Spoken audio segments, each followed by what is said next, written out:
If you guys have any requests, feel free to shoot them.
So for Ethereum, it did strike our 4 day to see here. Those formed, and it did take out liquidity right over here. So this is a good sign that it wants to move to the upside. Not much volume supporting it, so this is something that's worrying me just a little bit. But other than that, the SC here is what I would look on like to stack up on positions on the retracement. If it goes down, we may be seeing something going towards the zone here, maybe the zone here, and all these wicks up until this NF. Really depends on what volume is going to be showing us and what price action is telling us. So if we see like on the lower time frames off of this SC, if we see some sort of a nice price action, like maybe coming in down here, slowly tapping it, and then moving up very, very strongly, coming down, and then it's gonna come back up. This is what I mean by a lower time frame confluence. Like you see it happen on lower time frames, you see the impulse wave coming out, and you take your position off of this right here. So you see, you could afford to put your stop loss right over here because you're not taking your position off the original 2 hour SC here. You're taking your position off the SC that formed here or the NF that formed here. So when it comes down, you take your position and you place your stop loss accordingly to this. So now, instead of you have 750 pip, sorry, you have here on the position a 5,500 pip stop loss compared to this one where blindly you would have an 8,000 pip stop loss, already there. It helps you a lot just to minimize your risk. If you do fuck up the trade, it's going to minimize your risk and how much you're going to lose. Because if you do win this trade, the leverage that you took according to this smaller stop loss is going to be a lot greater. And when it's going up, your profits are going to be a lot greater than the leverage that you're going to put going from this stop loss because you always keep your risk the same on every trade. You should risk one, two, three, whatever your percentage is, whatever you're comfortable with risking. But you should always risk that amount. So if you lower your stop loss, then you put more leverage on that long.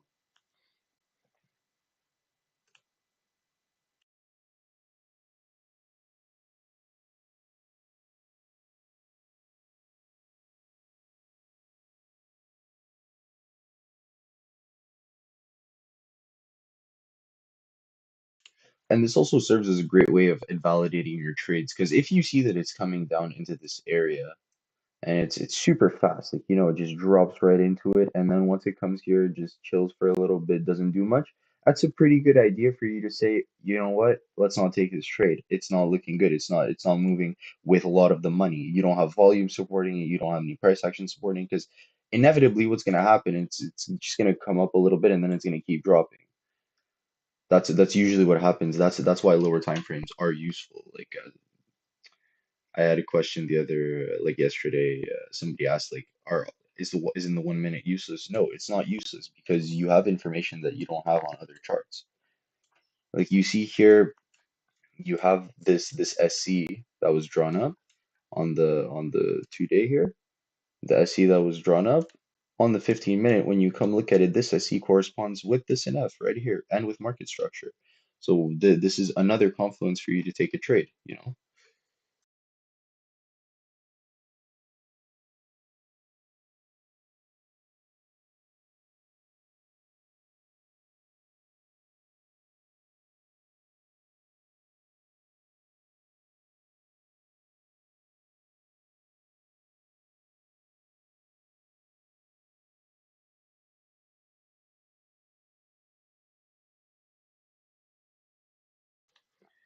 Bitcoin hasn't really moved much since the Bitcoin report that I posted.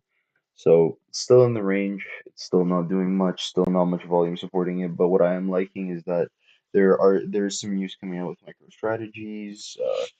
Some news about clean energy mining and stuff like that. So fundamentally, Bitcoin isn't looking too bad, especially with Biden too printing out the stupid amount of money that he printed out. But whatever. So fundamentally, Bitcoin's looking good. So all I would look for is inevitably like the stop hunts that are gonna happen. So just coming maybe down here, stopping out whoever put their orders. Because whenever it came up here, it came back down. Here, whether you like it or not, there are some people, some lucky people, some people maybe who are manipulating the market. Maybe they just got lucky on the trade, but they put their orders there. Some people have orders there. That's why it showed up like that. So under these lows, especially this is why I like equal lows a lot. Under them, you have a lot of stop losses because a lot of people have taken trades and nobody puts their stop loss here. So they didn't get stopped out. They still have their stop losses here and they're running orders. So under here, inevitably, you have those buy stops. So what happens is price is just gonna come spike these equal highs. I don't know if it'll come down all the way down to the SC. It's a little low, but at least we know that at least it's gonna come spike down these equal highs, and then it's gonna have a move up. And again, what I would expect from this is that you wait for a lower time frame. So like you go on the 1 minute or whatever, you wait for it to have a nice break of structure, like maybe coming down slowly, slowly, slowly, coming down, and then here it breaks structure, like the last high here that happened, or maybe it's a little too abrupt, but you get the point. It drops, makes a few lows, highs, and then it beats the high. Then on the retracement, if volume is supporting it, here we enter. And again, instead of having a stop loss that's going to be for 46,000 pips, you have a stop loss that now is going to be like, let's say you have your SC here, you're taking it off of here. So now your stop loss is going to be 30K pips, you know? So it's like it's killing two birds with one stone. You have trade validation and you have a smaller stop loss that you can afford to put.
Yeah, Jakub, I have Bitcoin here that I won along from this 80-minute SC. And like yesterday on the Bitcoin report, I said that I would wait for it to clear these bars because from the low here, from when it created the candle, even like this, I'd say this is where it created the candle up until the high. So right here, about we have 228 bars. And I was just waiting for the same amount or more of bars to go through just to validate the trade, to say that Bitcoin is stronger to the upside than it is to the downside, and now it's clearing them now, so I'm not really worried.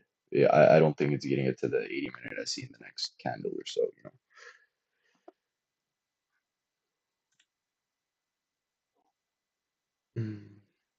Okay, you guys can't hear me?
Okay, okay. All right. So yeah, Jakub, I don't know. I'm trying to see if maybe something's wrong here with my headphones.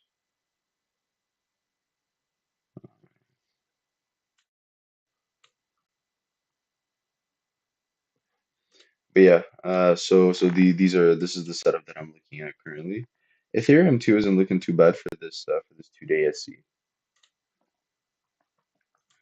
but it's a long shot. Like if this happens, it's gonna be a pretty big drop, like to 1800.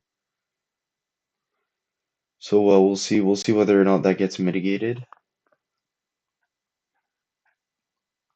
But again, on Bitcoin, I'm gonna be very very very careful because you do have the big gap here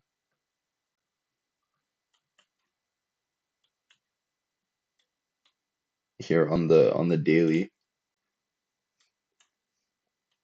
So orders, a bunch of orders here unfilled,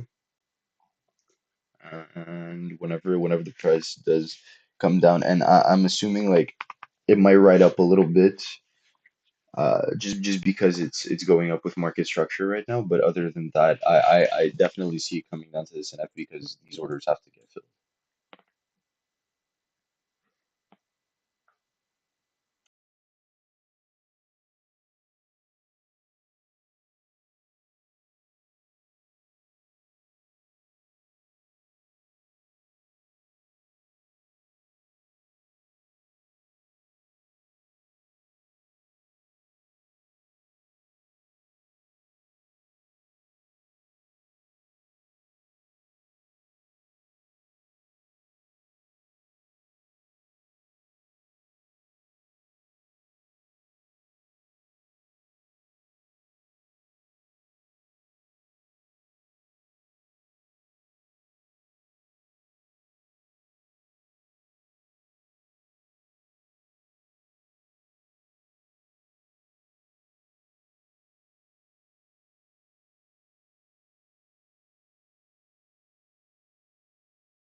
So yeah, trade on G played out as expected, like bounced off into the zone, and you got like a nice entry here. Because see, this is what I was talking about. So once it comes into the zone, into the area, you could have entered here.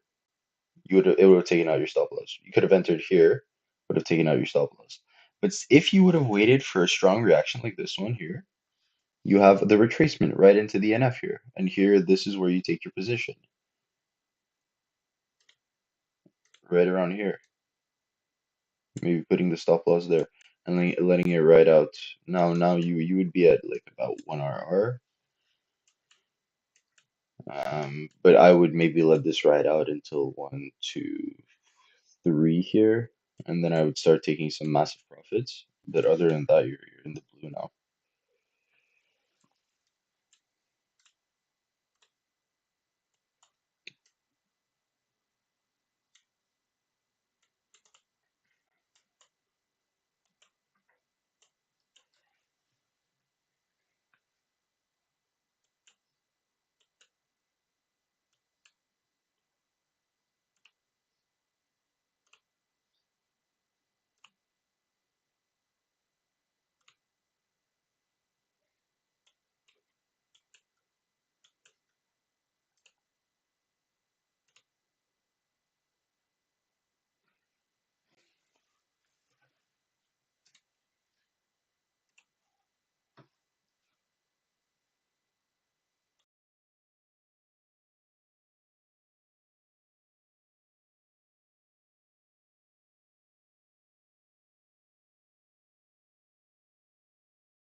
So do you guys have any other cryptos you want me to analyze? Maybe some forex pairs, stocks.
All right. Well, I'll post all of these charts on my channel as well, so you can go see them there.